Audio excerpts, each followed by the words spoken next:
ఉషోదయం ప్రేమించు కాపరి ఉషా కిరణాలు ఉదయకాలపు వాక్య ధ్యానంనకు మిమ్మల్ని ఆహ్వానిస్తున్నాం. ప్రార్థన. సర్వశక్తి గల యేసయ్య, సర్వోన్నతుడా, గొప్ప దేవ, మానవులైన మమ్మల్ని ప్రేమించి నీ కృపను మాకు అనుగ్రహిస్తున్న విధానాన్ని బట్టి వందనాలు తండ్రి. ఉదయకాల సమయంలో నీ వాక్యము చేత మాతో మాట్లాడండి. నీ వాక్యమును నాయన మాకు ఆశీర్వదించి అనుగ్రహించమని కార్యక్రమం నాయన మేము ప్రతిదినము శ్రద్ధగా వీక్షిస్తున్న ప్రతి ఒక్కరికి ఇది ఆశీర్వాదకరముగా చేయమని, నీ వాక్యము చేత మాతో మాట్లాడమని, వినగలిగిన చెవిని గ్రహించుకునే హృదయమును అనుగ్రహించి దీవించి నడిపించమని యేసు పరిశుద్ధ నామమున అడిగి వేడుకుంటున్నాను పరమ తండ్రి, ఆమేన్. ఈ ఉదయకాలపు వాక్య భాగము యెషయా గ్రంథము 40వ అధ్యాయము 31వ వచనమును చదువుకుందాం. యెషయా గ్రంథము 40వ అధ్యాయము 31వ వచనము. యెహోవా కొరకు ఎదురుచూచువారు నూతన బలము పొందుదురు. వారు పక్షిరాజు వలె రెక్కలు చాపి పైకి ఎగురుదురు. అలయక పరుగెత్తుదురు, సొమ్మసిల్లక నడిచిపోవుదురు. యెహోవా కొరకు కనిపెట్టువారు దేవుని యందు నమ్మకముగా ఆయన వైపు చూసేవారు, తమ జీవితములో దేవుని ముందు పెట్టి నడిచేవారు నూతన బలమును పొందుకుంటారని దేవుని యొక్క వాక్యము సెలవిస్తూ ఉన్నది. మన జీవితములో దేవుని కొరకు కనిపెట్టాలి.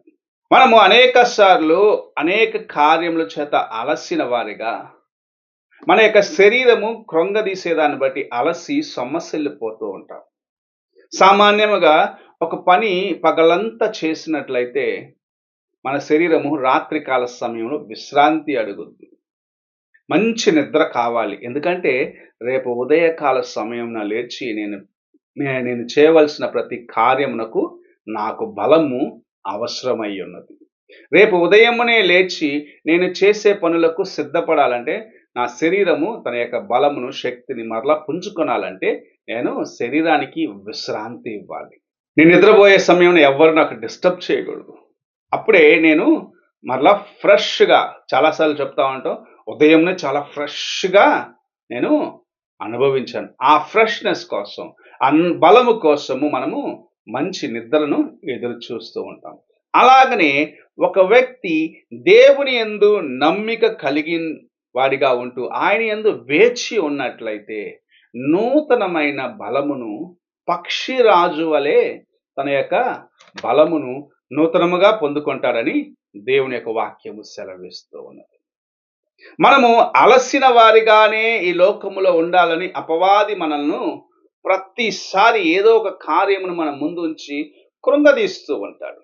అయితే ప్రభు మనకు తన యొక్క కృప చేత ప్రతి దినము మనల్ని బలపరిచేదానికి, నూతనముగా మన యొక్క జీవితంలో తన యొక్క కార్యములను చేయటానికి తలంచిన వాడిగా, నిన్ను నన్ను ప్రేమించి తన యొక్క ప్రేమ చేత బలపరిచేవాడిగా, మన పట్ల ఆయన యొక్క కృపను సంపూర్ణము చేయాలని ఆశిస్తూ మనల్ని ఆయన యొక్క రెక్కల చాటున దాయిచ్చు ఉన్నాడు. బలహీనముగా ఉన్నప్పుడు మనల్ని బలపరుచుకుంటున్నాడు. తన యొక్క భుజముల మీద మనల్ని ఎత్తుకొని తీసుకొని వెళ్ళేవాడిగా ప్రభువు ఉన్నాడు. ఆయన ఒక తండ్రిగా మనల్ని అలాగూ ప్రేమిస్తూ ఉన్నాడు. కానీ మనమే అనేక సార్లు లోకములో ఉన్న వాటిని చూస్తూ అవి బాగున్నాయని అందులో చిక్కుకొని ఆ భారము చేత నలిగిపోయి శరీరంలో ఉన్న బలమునంతటిని పోగొట్టుకొని ఏమి చేయాలనో తెలియక చివరికి ఆయన యొక్క పాదముల చెంతకు రావటానికి ప్రయత్నిస్తాం. కొన్నిసార్లు అక్కడికి రావటానికి కూడా అపవాది ఆటంకపరిచి దేవుని యొక్క కృపకు అనేకులను దూరము చేయించున్నాడు. అయితే ఎవరైతే ప్రభువు నాకు సహాయము చేస్తాడు, నేను ఆయన యందు నిలిచి ఉండాలని ఆశిస్తారో, ఎవరైతే దేవుని కార్యములు తమ పట్ల సంపూర్ణము చేయబడాలి అని ఆశిస్తూ ఆయన వైపు చూస్తారో, వారికి నూతన బలమును, నూతన శక్తిని, పక్షిరాజు యవ్వనమును ప్రభు ఇవ్వాలని ఆశిస్తూ ఉన్నాడు. మనము ఆయన ఇచ్చే ఈ గొప్ప ఆశీర్వాదాన్ని సంపాదించుకోవాలంటే మనల్ని మనము ఆయనకు మొదటిగా సమర్పించుకున్న వారిగా ఉండాలి. ఆయన ఉద్దేశమును తెలుసుకొని వాటి ప్రకారము నడిచేదానికి, దేవునికి ప్రాముఖ్యతనివ్వటానికి, యేసు ప్రభు నడిచి చూపించిన మార్గములో నడవటానికి నీవు నేను సిద్ధముగా ఉండాలి. లోకములు మనం భ్రమపట్టే కార్యములు కాదు, కానీ ప్రభు అయిన యేసుక్రీస్తు మనకు నేర్పించిన ప్రతి మంచి కార్యమును నేర్చుకొని ఆయన యందు విశ్వాసముతో ముందుకు వెళ్ళినప్పుడు ప్రభు మనలను నూతనముగా బలపరుస్తాడు. మన శరీరం ఎంత అలసినను సరే, ఎలాగూ నిద్రపోయి లేచిన తర్వాత ఆ శరీరము తన యొక్క బలమును మరలా పుంజుకుంటుందో, అలాగనే నీవెంత కృంగినను సరే, నేనెంతగా అపవాది కృంగదీసినను సరే, నీవు దేవుని యందు వేచి ఉన్న దాన్ని బట్టి, దేవుని యొక్క సహాయము కోసం ఎదురు చూసేదాన్ని బట్టి ప్రభువు నీకు నూతన బలమును ఇచ్చి, నీవు కృంగిన సమయంలో నిన్ను లేవనెత్తి, నిన్ను బలపరిచి తన కృపలో నడిపించేవాడిగా ఉన్నాడు. ఈ ఉదయకాల సమయమున ఆయన యొక్క కృప కొరకు నీవు వేడుకుంటున్నావా? ఆయన అనుగ్రహించే ఆ నూతన బలమును పొందుకొని ఆయన యందు నమ్మకముగా జీవించేదానికి ప్రయత్నిస్తున్నావా?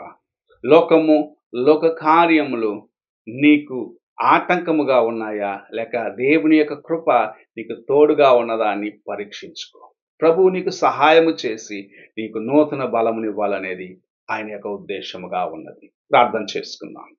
మా పరిశుద్ధుడైన తండ్రి, కృపగల యేసయ్య, నీ యందు వేచి ఉండి నీవు అనుగ్రహించే కృపను సంపాదించుకొని నీలో ఉన్న నాయన ఆశీర్వాదములను మా జీవితంలో పొందుకొనుటకు మాకు సహాయం చేయమని, నీవు అనుగ్రహించే బలమును, శక్తిని, పక్షిరాజు యవ్వనం వంటి యవ్వనాన్ని మా జీవితంలో సంపాదించుకొనుటకు, నూతనపరచబడుటకు మాకు సహాయము చేయమని యేసు పరిశుద్ధ నామమున అడిగి వేడుకుంటున్నాను పరమ తండ్రి, ఆమేన్. తండ్రి అయిన దేవుని ప్రేమ, కుమారుడైన క్రీస్తు కృప, ఆదరణకర్తైన పరిశుద్ధాత్మిక సహవాసం ఇప్పుడును ఎల్లప్పుడూ తోడై ఉండి సదాకాలము నడిపించును గాక. ఆమేన్.